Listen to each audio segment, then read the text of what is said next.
안녕하십니까 우리 부모님, 네, 그리고 우리 제자 여러분들 반갑습니다. 네, 한과영, 네, 영재교, 네, 눈치채셨어요? 네, 영재원이라고 할 뻔했잖아요. 한과영 영재원은 없어요. 네, 근데 이제 그 한국과학영재학교에서 2024학년도에 내놓은 이 기출문제에 대한 이 부분들이 네, 사실 근데 조금 약간 다른 부분이 있습니다. 그래서 그 부분에 대한 것들의 이 출제 방식을 잠깐 살짝 어떻게 우리가 방향을 정해야 되는지 과학 부분에 대한 것들만 맛보기를 좀 보여드리려고 해요. 자, 기출문제 우리 과학 부분에서 일단 몇 문제 이게 전체 다는 아니고요. 네, 몇 문제 이게 추려서 한번 이야기를 해보려고 합니다. 자, 1번 문제는 영재는 반 친구들이 중학교 과학교과서 내용 중에서 몇몇 대단원의 과학 개념을 어려워하는 것을 알게 되었다. 자, 그래서 영재는 자료 1에 주어진 대단원에 등장하는 과학 개념을 정리해서 또래 학습 자료로 활용하기로 하였다. 제시된 대단원에 등장하는 과학 개념 중에서 단위가 있는 개념을 최대 20개까지 작성하시오. 자, 단 답안지에 주어진 예시는 제외한다.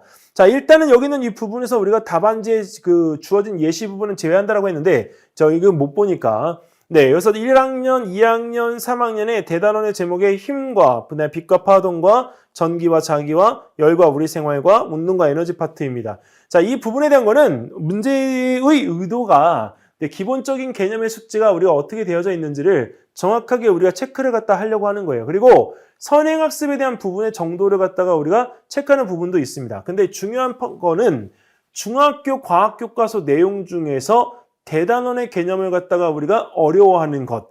자, 그럼 또래 학습 자료로 활용하기로 한 것이니까 기본적인 부분에서 우리가 단어의 그 어떤 풀이 수준이나 이런 것들까지도 네, 이게 세세하게 들어가야 됩니다. 그래서 그냥 간단하게 이야기하면 뭐 힘은 뉴턴, 무게도 뉴턴, 그다음에 속력, 속도, 그다음에 가속도, 뭐 질량, 에너지 이런 부분들에 대한 것들을 단계적으로 우리가 정리해서 주면 되는데 중요한 건 이게 나열되어져 있는 부분들에 대한 것들을 단원에 우리가 놓고요. 거기 단원에서 연계되어지는 부분에 대한 내용을 설명을 하면요. 아주 베스트일 것 같아요. 1번 문제 굉장히 간단하게 우리가 풀 수 있었다라고 생각하는 친구들은 명심할 것은 한과영은 그냥 답을 원하는 게 아니고요. 그 답을 유추해내는 과정에 있어서 내가 어떻게 그것을 바라보는지가 굉장히 중요하다는 것. 그래서 만약에 제가 1번 문제에 대한 답을 갖다가 이제 적는다고 한다면 이제 한과영에서 평가는 어떻게 할지는 모르겠으나 여기는 이 부분들에 대한 것들을 우리가 여기서 과학을 어려워하는 친구들을 위해서 대단원의 분류를 갖다가 먼저 한 다음에 그거에 연관성이 있는 부분으로 내용을 짤 겁니다. 그래서 이 서술형 문제에 대한 부분들을 갖다가 한층 더 강화시켜서 답변을 하고자 합니다. 네, 참고 삼아서 알아두셨으면 좋겠습니다. 자, 네, 3번 문제. 네, 예시 아이디어가요. 투명한 비닐봉지에 물을 충분히 담아서 둥근 모양을 만들면 독특한 렌즈처럼 햇빛을 한 곳으로 모을 수 있다. 뭐 이렇게 해서 우리가 나왔는데 자, 자료 4번과 자료 5번 이 제목만 지금 넣어놨습니다. 근데 이 자료 5번 같은 경우에는요.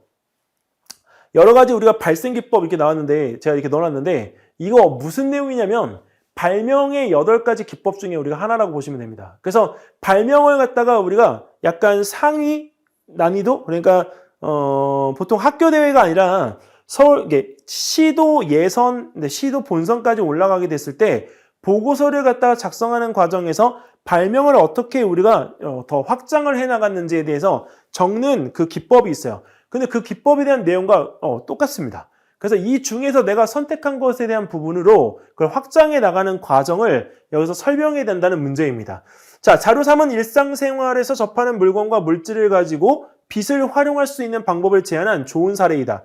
자, 주어진 사례처럼 일상생활에서 접하는 물건과 물질을 이용해서 빛을 활용할 수 있는 아이디어를 한 가지 제안한 아이디어의 과학적 원리를 구체적으로 설명하시오.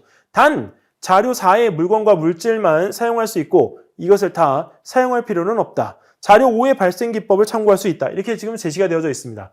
자, 문제는 굉장히 길죠. 하지만 문제의 포인트는 정해져 있습니다. 일단 먼저 제안하고자 하는 아이디어를 갖다가 한번 던져보면 저는 투명한 페트병과 그 다음에 그 물을 갖다가 이용해서 태양빛을 갖다가 모아서 에너지를 쓸 수 있는 장치를 갖다 만들고 싶어요. 그럼 물과 페트병 이거면 우리가 뭘 만들 수 있다? 볼록 렌즈를 만들 수가 있습니다. 자, 그래서 이 아이디어를 갖다가 우리가 볼록 렌즈와 태양광을 모아서 에너지를 갖다 집중시키면 그 부분에 종이를 갖다 태울 수 있는 용도로 우리가 사용할 수 있기 때문에 불을 낼 수가 있다.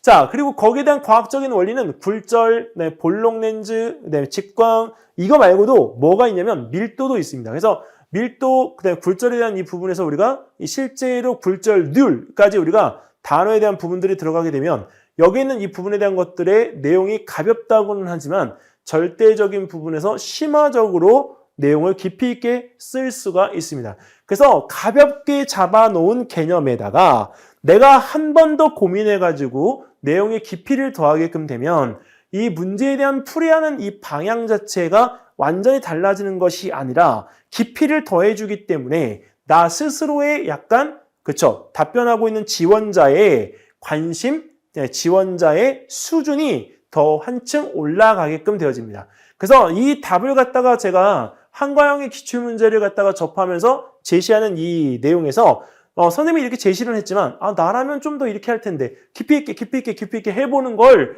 정말 말하고 싶어서 이 기출문제를 이렇게 한 번씩 풀어보는 거예요. 모든 기출문제 다 풀 필요가 없어요. 왜? 다 풀어본다고 해서 그 문제가 똑같이 나오는 게 아니거든요. 네. 자, 그리고 구체적인 부분에서의 사용 방법에 대한 부분들을 이렇게 계획을 해서 실험을 갖다 진행하는 것들. 근데 사실 이 내용도요.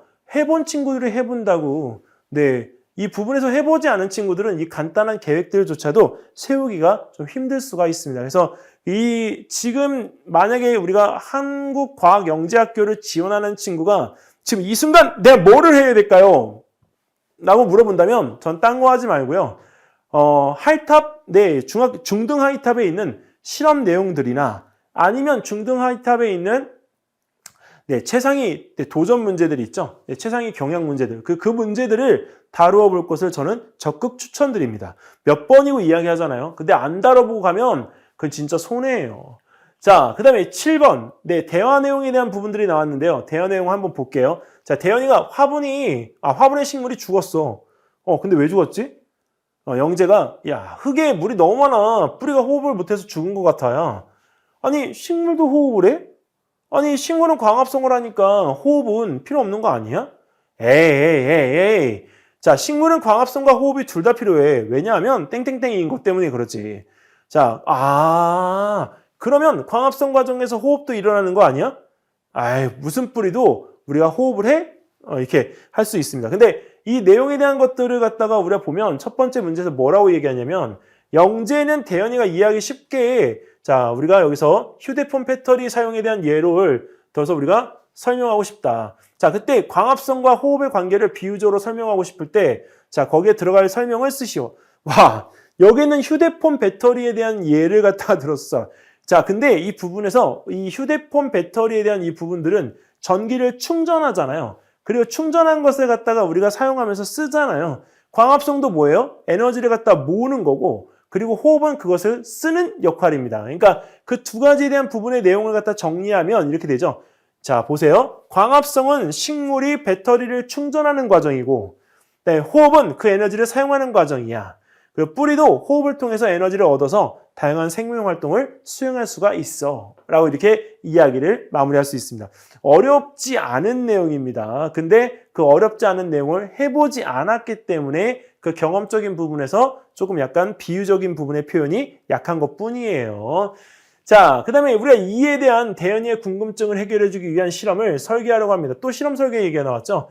자, 우리가 실험 장치를 간단히 그리고 설계한 이유를 설명하시오 나왔는데 자, 여기는 이 부분에서 이렇게 단계적인 부분을 설명하고요. 그리고 나서 설계 이유를 갖다가 설명해야 되는데 그 설계 이유는 여기서 이 실험 계획에 대한 부분을 갖다 이야기할 때보다 훨씬 더 구체적으로 내용을 적어줘야 됩니다. 그러니까 설계 이유에 대한 부분이 내가 상대방에게 이야기를 했을 때 상대방이 그 이야기에 대한 설득을 당하지 않는다면 의미가 별로 없는 내용인 거죠. 그래서 내용적인 부분에서의 그런 설계적인 부분들에 대한 것들을 구체적으로 나타낼 수 있도록 해주시면 되겠습니다. 자, 이 부분에 대한 창의적 문제 해결력 검사 부분은 지금은 이제 이렇게 맛보기로만 지금 제시를 하고요. 사실 이제 기회가 된다고 하면 한 문제 한 문제씩이라도 올리려고 합니다. 그래서 일단은 좀 우리 제자들이 그 문제에 대한 부분을 보면서 좀 도움이 되셨으면 좋겠어요. 자, 만약에 정말 도움이 되셨다고 한다면, 네, 구독과 그 다음에 좋아요 꼭 눌러주시기 바라겠습니다. 그래야, 네, 찍죠. 네, 이건, 네, 사욕입니다. 네, 욕심이에요. 네, 도와주세요. 네, 이렇게 해야 조회수가 올라가더라고요. 아, 정말. 네, 알겠습니다. 자, 그러면 이제 또 노력해서 우리 제자들을 위한 영상 제작해 놓을 테니까 우리 부모님들도 많이 네, 응원 꼭 해주시기 바라겠습니다. 감사합니다.